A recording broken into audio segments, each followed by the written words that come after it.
ನಮಸ್ತೆ. ನಾನು ನಿಮ್ಮ ಪ್ರೀತಿಯ ಕನ್ನಡತಿ ಭಾಗ್ಯ. ಫ್ರೆಂಡ್ಸ್ ಎಲ್ಲರೂ ಹೇಗಿದ್ದೀರಾ? ಹೋಪ್ ಎಲ್ಲರೂ ಸೇಫಾಗಿ ಚೆನ್ನಾಗಿದ್ದೀರಾ ಅಂತ ಹೇಳಿ ಭಾವಿಸ್ತಾ ಇವತ್ತಿನ ವಿಡಿಯೋನ ಶುರು ಮಾಡ್ತಾ ಇದ್ದೀನಿ. ಇವತ್ತು ಮಂಗಳವಾರ ಸ್ವಲ್ಪ ಕೆಲಸ ಜಾಸ್ತಿನೇ ಇತ್ತು. ಮಂಡೇ ನಾನು ಯಾವುದೇ ಥರದ ಬ್ಲಾಗ್ ಶೂಟ್ ಮಾಡಲಿಲ್ಲ. ಬಿಕಾಸ್ ಸಂಡೇ ಮದುವೆ ವಿಡಿಯೋ ನೀವು ನೋಡಿರ್ತೀರ. ಸೊ ಮಂಡೇ ಸ್ಕೂಲ್ಸು ಮತ್ತು ಪರ್ಯಂತ್ಗೆ ಲಾಸ್ಟ್ ಟೆಸ್ಟ್ ಬೇರೆ ಇತ್ತು. ಸೊ ಆ ಬ್ಯುಸಿ ಗಡಿಬಿಡೀಲಿ ಮತ್ತು ಮನೆ ಕೆಲಸನೂ ಸ್ವಲ್ಪ ಜಾಸ್ತಿನೇ ಇತ್ತು ಅಂತ ಹೇಳಿ ನಾನು ಮಂಡೇ ಯಾವುದೇ ಥರದ ಬ್ಲಾಗ್ ಶೂಟ್ ಮಾಡಲಿಲ್ಲ. ಸೊ ನನ್ನ ಟೈಮ್ ಥರ ತೊಗೊಂಬಿಟ್ಟೆ ಅದನ್ನ.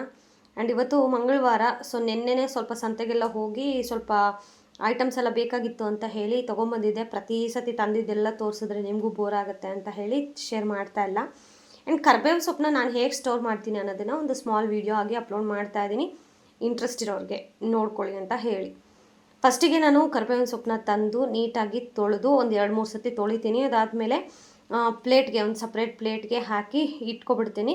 ಸೊ ಅದು ನೀರೆಲ್ಲ ಸ್ವಲ್ಪ ಡ್ರೈ ಆದಮೇಲೆ ಒಂದು ಕಾಟನ್ ಟವಲ್ನ ಹಾಕಿಬಿಟ್ಟು ಅದ್ರ ಮೇಲೆ ನೀಟಾಗಿ ಸ್ಪ್ರೆಡ್ ಮಾಡಿಬಿಟ್ಟು ಒಂದು ಸ್ವಲ್ಪ ಹೊತ್ತು ಫ್ಯಾನ್ ಗಾಳಿಗೆ, ಬಿಸಿಲಿಗೆಲ್ಲ ಹಾಕಲ್ಲ, ಫ್ಯಾನ್ ಗಾಳಿಗೆ ಅದರಲ್ಲಿರುವಂತಹ ನೀರಿನ ಅಂಶ ಎಲ್ಲ ಡ್ರೈ ಆಗೋವರೆಗೂ ಬಿಡ್ತೀನಿ.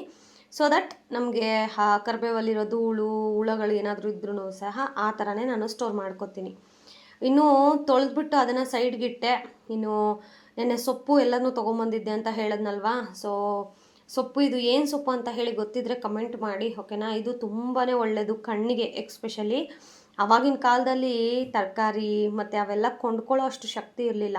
ಒಂದು ಸತಿ ಹಿಂಗೆ ಊರು ಒಳಗಡೆ ಹೋಗಿ ಬಂದರೆ ಏನೋ ಒಂದು ಸೊಪ್ಪನ್ನ ಕೈಯಲ್ಲಿ ಹಿಡ್ಕೊಬಂದು ಅವತ್ತು ಸೊಪ್ಪು ಸಾರು ಮಾಡ್ತಾಯಿದ್ರು.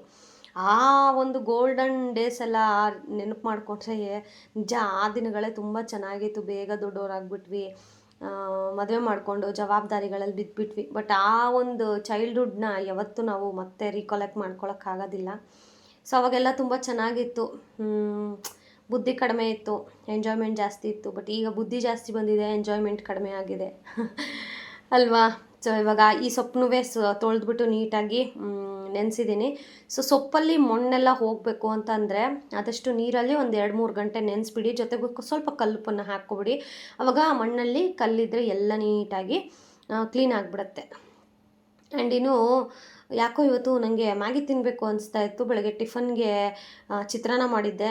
ಅಯ್ಯೋ ಚಿತ್ರಾನ್ನ ಅಂತ ಹೇಳಿ ನಾನೇ ಮ್ಯಾಗಿ ಮಾಡಿಕೊಂಡು, ಜೊತೆಗೆ ಮಾವಿನ ಹಣ್ಣು ಇತ್ತು ಅಂತ ಹೇಳಿ ಅದನ್ನು ಕಟ್ ಮಾಡಿಕೊಂಡು ಬ್ರೇಕ್ಫಾಸ್ಟ್ ಮುಗಿಸ್ಕೊಂಡು, ಅದಾದಮೇಲೆ ನಾನು ಆಗಲೇ ಹೇಳಿದ್ನಲ್ವ ಕರ್ಬೇವಿನ ಸೊಪ್ಪನ್ನ ಈ ಥರ ನೀಟಾಗಿ ತೊಳೆದ್ಬಿಟ್ಟು ನೋಡಿ ಈ ಥರ ಒಂದು ಕಾಟನ್ ಟವಲನ್ನು ಹಾಕ್ಬಿಟ್ಟು ಅದ್ರ ಮೇಲೆ ಈ ರೀತಿ ಬಿಡಿ ಬಿಡಿಯಾಗಿ ನೀಟಾಗಿ ಸ್ಪ್ರೆಡ್ ಮಾಡಿ ಫ್ಯಾನ್ ಹಾಕ್ತೀನಿ ಅಷ್ಟೇ. ಇನ್ನೇನು ನಾನು ಬಿಸಿಲಲ್ಲಿ ಒಣಗಿಸಿ ಡ್ರೈ ಮಾಡಿ ಆ ಥರ ಎಲ್ಲ ಮಾಡಲ್ಲ. ಸೊ ಈ ಥರ ಮಾಡೋದ್ರಿಂದ ಕರ್ಬೇವಿನ ಸೊಪ್ಪಲ್ಲಿ ಏನಾದರೂ ಗೊತ್ತಿಲ್ಲದೇನೋ ಹುಳನೋ ಧೂಳು ಎಲ್ಲ ಇರುತ್ತೆ. ಸೊ ಆದಷ್ಟು ಈ ಥರನೇ ಸ್ಟೋರ್ ಮಾಡ್ಕೊಳ್ಳಿ. ನಾನು ಎಷ್ಟೊಂದು ಜನ ನೋಡಿರ್ತೀನಿ ಕರ್ಬೇವಿನ ಸೊಪ್ಪು ತೊಗೊಂಡು ಹಾಗೇ ಕ್ಯೂಚ್ ಹಾಕ್ತಾ ಇರ್ತಾರೆ. ಸೊ ಇವಾಗ ಯಾಕಂದರೆ ಎಲ್ಲನೂ ಕೆಮಿಕಲ್ಲೇ. ಆದಷ್ಟು ನಾವು ಕೆಮಿಕಲಿಂದ ಬಚಾವಾಗಬೇಕಂದ್ರೆ ಈ ಥರ ತೊಳೆದು ಯೂಸ್ ಮಾಡಿದ್ರೇ. ಯಾಕೆ ಅಂತಂದರೆ ಆವಾಗಿನ ಕಾಲದಲ್ಲಿ ಕೆಮಿಕಲ್ಸ್ ಇರಲಿಲ್ಲ, ಎಲ್ಲರೂ ಆರೋಗ್ಯವಾಗಿದ್ದರು. ಬಟ್ ಈಗ ಒಂದೊಂದು ಬರ್ತಾ ಹೆಂಗಾಗಿದೆ ಅಂತಂದರೆ ಎಲ್ಲಿ ಈ ಥರ ಕಾಯಿಲೆ ಇಲ್ಲ ಅನ್ನೋಂಗಿಲ್ಲ. ಚಿಕ್ಕ ಮಕ್ಕಳಿಂದ ಹಿಡಿದು ದೊಡ್ಡವ್ರವರೆಗೂ ಒಂದಲ್ಲ ಒಂದು ಸಮಸ್ಯೆ. ಇವೆಲ್ಲ ಯಾಕಾಗ್ತದೆ? ಎಲ್ಲ ಅಪ್ಡೇಟೆಡ್ ವರ್ಷನ್ ಬರ್ತಾ ಇದೆಯಲ್ಲ, ಇದರಿಂದಾನೆ. ಈಗ ನಾವು 5G ಏನು ಖುಷಿಯಲ್ಲಿದ್ದೀವಿ. 5Gಯಿಂದನೂ ಎಷ್ಟೋ ಹೆಣ್ಮಕ್ಳಿಗೆ ಎಷ್ಟು ಎಫೆಕ್ಟ್ ಆಗ್ತಾಯಿದೆ ಅಂತ ಗೊತ್ತಾ? ನೀವೆಲ್ಲ ಅಂತೀರಲ್ವಾ, ಅಯ್ಯೋ ಏನು ಯೂಟ್ಯೂಬ್ ಮಾಡೋದು ಎಷ್ಟು ಈಸಿ, ಪರವಾಗಿಲ್ಲ ವಿಡಿಯೋ ರೆಕಾರ್ಡ್ ಮಾಡೋದು ಅಪ್ಲೋಡ್ ಮಾಡೋದು ಅಂತ.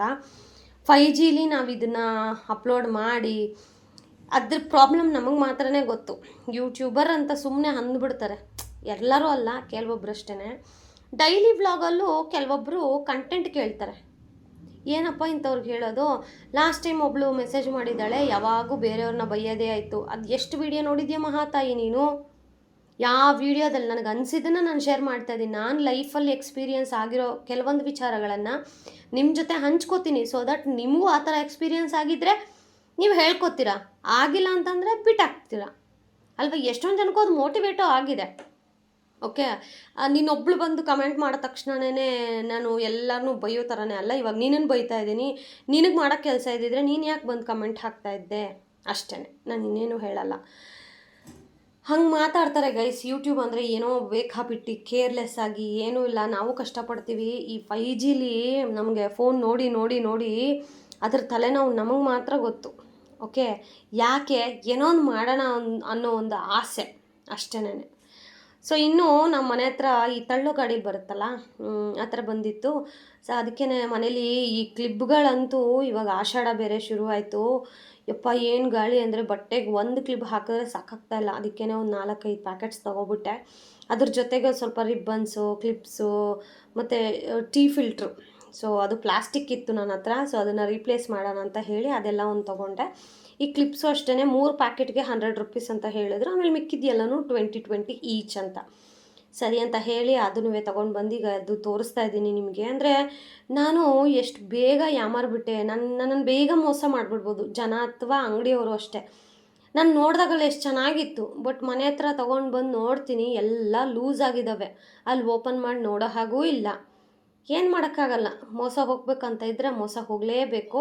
ಬಟ್ ಮೋಸ ಮಾಡಿ ಎಷ್ಟು ದರ ಹಾಕ್ತಾರೆ ಅಲ್ವಾ. ಅದಕ್ಕೆ ಅವರು ತಳ್ಳೋ ಗಾಡಿಯಲ್ಲೇ ಇದ್ದಾರೆ. ಇಷ್ಟೇ ನಾನು ಹೇಳೋದು, ಇದಕ್ಕಿಂತ ಜಾಸ್ತಿ ಹೇಳಬಾರ್ದು, ಅವರೇ ಅರ್ಥ ಮಾಡ್ಕೋಬೇಕು.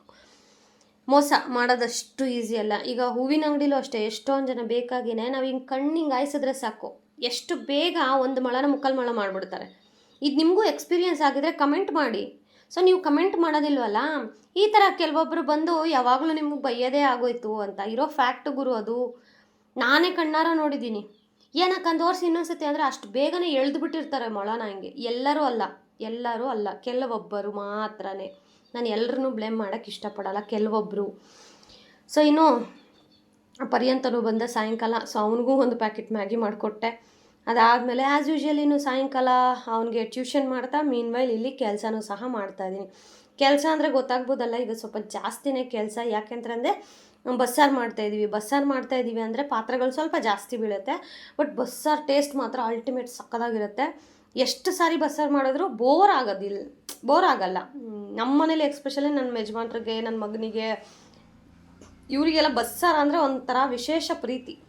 ಅದಕ್ಕೆ ನಮ್ಮ ಮನೇಲಿ ವಾರದಲ್ಲಿ ಒಂದು ಸತಿ ಬಸ್ಸಾರು ಮಾಡೇ ಮಾಡ್ತೀನಿ. ಬೈ ಚಾನ್ಸು ಸೊಪ್ಪು ತರಕಾರಿ ಇಲ್ಲ ಅಂತಂದಾಗ 15 days ಒನ್ಸ್ ನಾನು ಕಂಪಲ್ಸರಿ ಈ ಥರ ಬಸ್ಸಾರನ್ನು ಮಾಡ್ಕೊತೀನಿ. ಬಸ್ಸಾರು ಅಷ್ಟೇ, ಎಷ್ಟು ವೆರೈಟೀಸ್ ಆಫ್ ಬಸ್ಸಾರು ಮಾಡ್ಬೋದು ಗೊತ್ತಾ. ಅವೆಲ್ಲ ಕಲ್ತಿದ್ದೆ ನಮ್ಮ ಮದುವೆ ಆದಮೇಲೆ.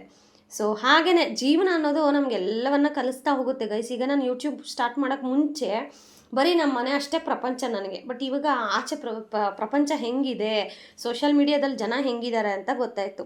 ರೀಸೆಂಟಾಗಿ ನಾನು ಇನ್ಸ್ಟಾಗ್ರಾಮಲ್ಲಿ ಒಂದು ಹುಡುಗಿದು ವಿಡಿಯೋ ನೋಡ್ತಾ ಇದ್ದೆ. ಹುಡುಗಿ ಅವಳು ದ ಫೇಮಸ್ ನಮ್ಮ ಆ್ಯಕ್ಟ್ರ್ ಒಬ್ರು ಇದ್ದಾರೆ, ನಮ್ಮ ಬಿಗ್ ಬಾಸ್ ನಡೆಸ್ಕೊಡ್ತಾರಲ್ವ, ಅವ್ರ ಹೆಸರು ಹೇಳಬಾರ್ದು ಪಾಪ. ಯಾಕಂತಂದರೆ ಇಲ್ಲಿ ಕಾಪಿರೈಟ್ ಬರುತ್ತೆ, ಯಾರದೇ ಹೆಸರನ್ನು ತೊಗೊಳ್ಳೋ ಹಾಗಿಲ್ಲ ನಾವು. ಆ ಶೋ ಅಲ್ಲಿ ಆ್ಯಂಕರ್ ಮಾಡ್ತಾರಲ್ಲ, ಎಲ್ಲರಿಗೂ ಫೇವ್ರೇಟ್ ಅವರು. ಅವ್ರ ಜೊತೆಗೆ ಒಂದು ವಿಡಿಯೋನ ಕ್ರಿಯೇಟ್ ಮಾಡಿದ್ದಾಳೆ AI ಮುಖಾಂತರ. ಅದು ನನ್ನ ಕಣ್ಣಿಗೆ ಬಿತ್ತು. ನನಗೆ ನೋಡಿದ ತಕ್ಷಣ ಒಂಥರ ಕೋಪ ಬಂತು ನನಗೆ. ಅದರಲ್ಲಿ ಕಮೆಂಟ್ಸ್ ಹೆಂಗೆ ಬಂದಿದೆ ಅಂತ ಅಂದರೆ, ಯಾವ ಆ್ಯಪ್ ಯೂಸ್ ಮಾಡಿದ್ದೀರಾ, ನಮಗೂ ಹೇಳಿ, ನಾವು ಮಾಡಬೇಕು ಅಂತ ಕೇಳ್ತಾ ಇದ್ದಾರೆ. ಆಲ್ಮೋಸ್ಟ್ ಅದರಲ್ಲಿರೋದು ಎಲ್ಲ ಲೇಡೀಸ್ ಐಡಿನೇ. ಅಂದರೆ ಹುಡುಗಿರ, ಆಂಟಿರ, ವಯಸ್ಸಾದ ನಂಗೆ ಗೊತ್ತಿಲ್ಲ, ಎಲ್ಲ ಐಡಿಗಳೂ ಗರ್ಲ್ಸ್ ನೇಮೇ ಇದ್ದಿದ್ದಿತ್ತು. ಓಕೆ, ಆಮೇಲೆ ನಾನು ಅದಕ್ಕೊಂದು ಕಮೆಂಟ್ ಹಾಕಿದೆ. ಅಪ್ಪಿ ತಪ್ಪಿ ಅವ್ರ ಹೆಂಡ್ತಿ ಏನಾರ ನೋಡಿದ್ರೆ ಮೆಟ್ ತಗೊಂಡು ಹೊಡಿತಾರೆ ನಿನಗೆ ಅಂತಂದರೆ, ಅವ್ರ ಹೆಂಡ್ತಿನೇ ಕಮೆಂಟ್ ಮಾಡಿಲ್ಲ, ನೀನು ಯಾರಮ್ಮ ಕಮೆಂಟ್ ಮಾಡೋಕ್ಕೆ ಅಂತ ರಿಪ್ಲೈ ಮಾಡಿದ್ದಾಳೆ. ಅಂದರೆ ಗಿಲ್ಟ್ ಫೀಲೇ ಇಲ್ಲ ನೋಡಿ ಜನಗಳಿಗೆ. ಒಂದು ಹುಡುಗಿಯಾಗಿ AI ಮುಖಾಂತರ ಅದೇ ಒಂದು ಹುಡುಗ ಮಾಡಿದರೆ ಎಷ್ಟು ದೊಡ್ಡ ಕ್ರೈಮ್ ಅದು.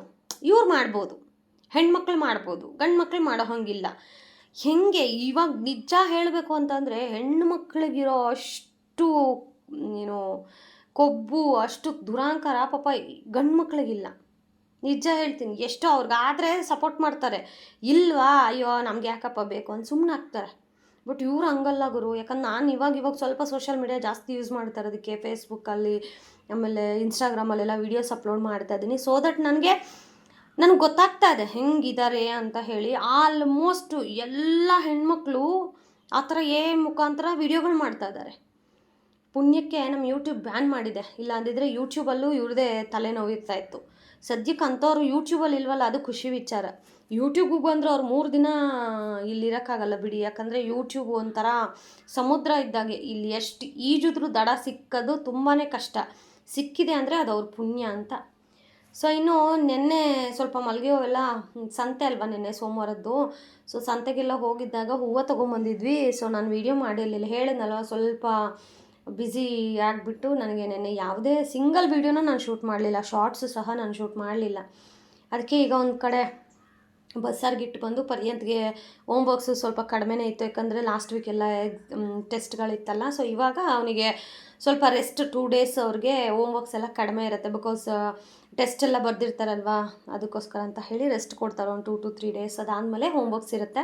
ಅದಕ್ಕೆ ಇವತ್ತು ಹೇಗಿದ್ದರೂ ಕೆಲಸ ಕಡಿಮೆ ಇದೆ ಅಂತ ಹೇಳಿಬಿಟ್ಟು ಅಲ್ಲಿ ಬಸ್ಸಾರಿಗೆಲ್ಲನೂ ರೆಡಿ ಮಾಡಿ ಇಟ್ಬಿಟ್ಟು ಇಲ್ಲಿ ಹೂವು ಕಟ್ಕೊಳ್ಳೋಣ ಅಂತ ಹೇಳಿ ಹೂವು ಕಟ್ಕೋತಾ ಇದ್ದೀನಿ. ನಿಜವಾಗ್ಲೂ ಹೇಳ್ತೀನಿ, ಬರ್ತಾ ಬರ್ತಾ ಬರ್ತಾ ನಾನು ಹೂವು ಕಟ್ಟೋದು ಹೆಂಗೆ ಆಗ್ತದೆ ಅಂತಂದರೆ, ಈ ಪ್ರೊಫೆಷನ್ಸ್ ಹೇಗೆ ಟೈಟಾಗಿ ಅಂದರೆ ಎಷ್ಟೇ ಎಳೆದ್ರೂ ಜಗ್ಗಲ್ಲ ನೋಡಿ, ಆ ಥರ ಹೂವು ಕಟ್ತಾ ಇದ್ದೀನಿ. ತುಂಬ ನನ್ನ ಮೇಲೆ ನನಗೆ ಅದು ಎಷ್ಟು ಪ್ರೌಡ್ ಫೀಲ್ ಆಗುತ್ತೆ ಅಂತಂದರೆ ನಿಜವಾಗ್ಲೂ ಮೇ ಬಿ ನೀವೂ ಹಾಗೇ ಫೀಲ್ ಆಗ್ತೀರಾ. ಬಿಕಾಸ್ ನನ್ನನ್ನು 4 ವರ್ಷದಿಂದ ಯಾರು ಈ ಒಂದು ಜರ್ನಿಯಲ್ಲಿ ಜೊತೆಯಾಗಿದ್ದಾರೋ ಅವರಿಗೆ ನನ್ನ ಪ್ರತಿಯೊಂದು ಹೆಜ್ಜೆನೂ ಗೊತ್ತು, ನಾನು ಏನು ಅಂತಲೂ ಗೊತ್ತು. ಸೊ ಅಂಥವರೇ ನನಗೆ ತುಂಬಾ ಸಪೋರ್ಟ್ ಮಾಡ್ತಾ ಇರೋದು. ಯೂಟ್ಯೂಬಲ್ಲಿ ಅಲ್ಲದೆ ಸಪ್ರೇಟಾಗೆಲ್ಲ ಫೋನ್ಗಳು ಮಾಡಿ ವಿಚಾರಿಸ್ತಾರಲ್ವ ಗುರು, ನಿಜವಾಗ್ಲೂ ಯಾರಿಗೆಲ್ಲ ಈ ಥರ ಪ್ರೀತಿ ಸಿಗುತ್ತೆ ಹೇಳಿ?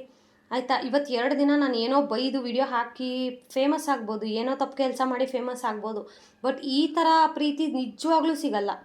ಸಿಕ್ಕಿದೆ ಅಂದರೆ ಪುಣ್ಯ ಮಾಡಿರಬೇಕು ನಾವೆಲ್ಲರೂ.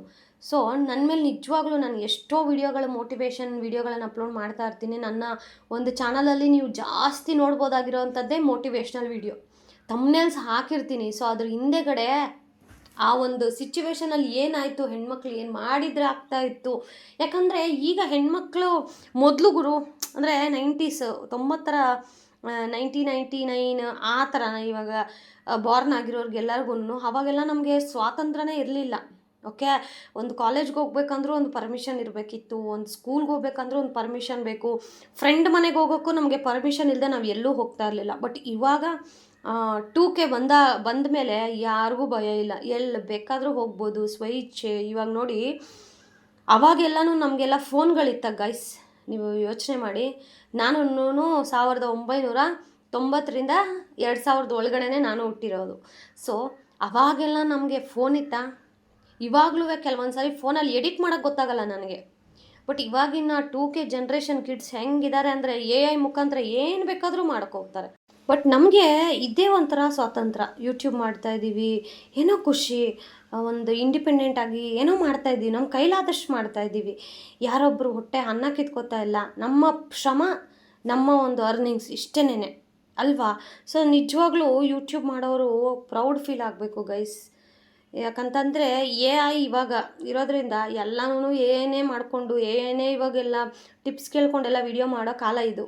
ಬಟ್ ನಾವು ಶ್ರಮ ಹಾಕಿ ವಿಡಿಯೋ ಶೂಟ್ ಮಾಡಿ ಅಪ್ಲೋಡ್ ಮಾಡಿ ನಮಗೆಲ್ಲ ಸ್ಕ್ರಿಪ್ಟೆಡ್ ಎಲ್ಲ ಬರೋಲ್ಲ. ಇವಾಗ ಮಾಡ್ತಾರೆ ಗೊತ್ತಾ ಎಷ್ಟೊಂದು ಜನ ಯಂಗ್ ಯೂಟ್ಯೂಬರ್ಸು, ಸ್ಕ್ರಿಪ್ಟ್ ಮಾಡಿ ನೀಟಾಗಿ ಅದನ್ನು ಎಕ್ಸಿಕ್ಯೂಟ್ ಮಾಡಿ, ಅದೂ ಒಂದು ಕಲೆನೇ. ಬಟ್ ನಮ್ಗೆ ಅದೆಲ್ಲ ಬರೋಲ್ಲ ಗುರು. ನಾವಿರೋದು ಹೌಸ್ ವೈಫು, ಏನೋ ನಮ್ಮ ಕೈಲಾದಷ್ಟು ಒಂದಷ್ಟು ಮೋಟಿವೇಶನ, ನಾವು ಜೀವನದಲ್ಲಿ ಅನುಭವಿಸಿರೋ ಕಷ್ಟನೋ ಸುಖನ ಅದನ್ನು ಶೇರ್ ಮಾಡ್ತೀವಿ. ಕೆಲವೊಬ್ರಿಗೆ ಅದು ಮೋಟಿವೇಟ್ ಆಗುತ್ತೆ, ಅಯ್ಯೋ ನನ್ನ ಜೀವನದಲ್ಲೂ ಹೀಗೆ ಇತ್ತಲ್ವ, ಯಾವಾಗ ನನ್ನ ಜೀವನವೂ ಚೇಂಜ್ ಆಗುತ್ತೆ ಅನ್ನೋ ಒಂದು ಹೋಪ್ ಸಿಗುತ್ತೆ. ಈ ಥರ ನಾನು ವ್ಲಾಗಿಂಗ್ ಸ್ಟಾರ್ಟ್ ಮಾಡಿದವಳು. ಬಟ್ ನಿಜವಾಗ್ಲೂ ಎಲ್ಲಿಂದ ಎಲ್ಲಿ ಈ ಥರ ಬೆಳವಣಿಗೆ, ನಿಜವಾಗ್ಲೂ ಒಂಥರ ಖುಷಿಯಾಗತ್ತೆ. ಈ ಪ್ರೀತಿ ಸಿಗಕ್ಕೆ ನಾನು ಪುಣ್ಯ ಮಾಡಿದ್ದೆ. ಇವತ್ತು ಡೈಲಿ ವ್ಲಾಗ್ ಮಾಡೋಣ ಅಂತ ಹೇಳಿ ಮನಸ್ಸಲ್ಲಿ ಇಟ್ಕೊಂಡು ನಾನು ಮಾಡಿದ್ದು. ಬಟ್ ನೋಡಿ, ಹೂವು ಕಟ್ಕೊಂಡು ಕೂತ್ಕೊಂಡ್ರೆ ಗೊತ್ತಲ್ಲ ಹೇಗಿರುತ್ತೆ, ಬ್ಯಾಕ್ ಪೇನು ಅದು ಇದು ಎಲ್ಲನೂ. ನೋಡಿ ಎಷ್ಟು ಚೆಂದ ಕಟ್ಟಿದ್ದೀನಿ ಅಂತ ಹೂವು. ನಿಜವಾಗ್ಲೂ ಹೇಳ್ತೀನಿ, ಏನೋ ಒಂಥರ ಪ್ರೌಡ್ ಫೀಲ್ ಗೈಸ್, ಅದನ್ನು ಬಾಯಲ್ಲಿ ಹೇಳೋಕ್ಕಾಗಲ್ಲ. ನಿಜವಾಗ್ಲೂ ಒಂಥರ ಖುಷಿ ಬಿಡಿ. ಏನೋ ಒಂದು ಕಲಿತಾಗ ಈ ಥರ ಮಾಡಿದಾಗೆಲ್ಲನೂ ಏನೋ ಒಂಥರ ಸಾಧಿಸಿದ್ದೀವಿ ಅನ್ನೋ ಖುಷಿ, ತುಂಬಾ ಖುಷಿ ಆಗುತ್ತೆ. ಸೊ ನೋಡಿ ಎಷ್ಟು ಮೊಳ ಆಗಿದೆ ಅಂತ ಹೇಳಿ. ಆಲ್ಮೋಸ್ಟ್ ಇದು ಅರ್ಧ ಒಂದು ಹೂವೇ, ಇನ್ನೂ ಅರ್ಧ ಇದೆ. ಸೊ ಅದನ್ನು ಇವಾಗ ಕಟ್ಟೋಕ್ಕಾಗಲ್ಲ, ಬಿಕಾಸ್ ಊಟ ಮಾಡಬೇಕಲ್ಲ. ಅದಕ್ಕೆ ಇವೆಲ್ಲ ತೆಗೆದಿಟ್ಬಿಟ್ಟು ಬೆಳಗ್ಗೆಗೆ ನೀಟಾಗಿ ಪರ್ಯಂತ ಸ್ಕೂಲ್ಗೆ ಹೋದ್ಮೇಲೆ ಕಟ್ಕೊಂಡ್ರೆ ಆಯಿತು ಅಂತ ಹೇಳಿ. ಸೊ ಬನ್ನಿ ಇವಾಗ ಊಟಕ್ಕೆ ಏನು ಮಾಡಿದ್ದೀನಿ ಅಂತಲೂ ತೋರಿಸ್ತಾ ಇದ್ದೀನಿ. ಮುದ್ದೆ, ಸೊಪ್ಪಿನ ಪಲ್ಯ, ಬಸ್ಸಾರು. ಸೊ ಹೊಟ್ಟೆ ತುಂಬ ಊಟ ಮಾಡಿ ಕಣ್ಣು ತುಂಬ ನಿದ್ದೆ ಮಾಡೋದು. ಹೇಗಿತ್ತು ಇವತ್ತಿನ ಮಿನಿ ವ್ಲಾಗ್? ಯಾರಿಗಾದರೂ ಹರ್ಟ್ ಆಗಿದ್ದರೆ ಹರ್ಟ್ ಆಗಬೇಕು ಅಂತಲೇ ಹೇಳಿದ್ದೀನಿ. ಇಟ್ಸ್ ಓಕೆ, ಪರವಾಗಿಲ್ಲ. ಯಾಕಂದರೆ ಸಾರಿ ಕೇಳಬಾರ್ದು ಪದೇ ಪದೇ, ಅದು ನಿಮಗೂ ಬೋರು. ಹೇಳೋ ಸಾರಿಗೇ ಬೆಲೆ ಇರೋದಿಲ್ಲ. ಬಿಕಾಸ್ ನೀವು ಮಾಡಿದ್ದೀರಾ ತಪ್ಪು, ನಾನು ಬೈದಿದ್ದೀನಿ ಅಷ್ಟೇನೆ. ಇದರಲ್ಲಿ ಸಾರಿ ಗಿರಿ ಎಲ್ಲ ಬೇಕಾಗಿಲ್ಲ. ಆ್ಯಂಡ್ ಹೇಗೆ ಅನ್ನಿಸ್ತು ಇವತ್ತಿನ ವೀಡಿಯೋ? ಹೋಪ್ ನಿಮಗೂ ಒಂದು ಸ್ವಲ್ಪನಾದರೂ ಮೋಟಿವೇಶ್ನಲ್ ಆಗಿರುತ್ತೆ ಅಂತ ಹೇಳಿ ಭಾವಿಸ್ತಾ ಮತ್ತೊಂದು ಇಂಟ್ರೆಸ್ಟಿಂಗ್ ವಿಡಿಯೋ ಜೊತೆ ಸಿಗ್ತೀನಿ. ಅಲ್ಲಿವರೆಗೂ ಮಿಸ್ ಮಾಡ್ತಾಯಿರಿ, ಬ್ಲೆಸ್ ಮಾಡ್ತಾಯಿರಿ.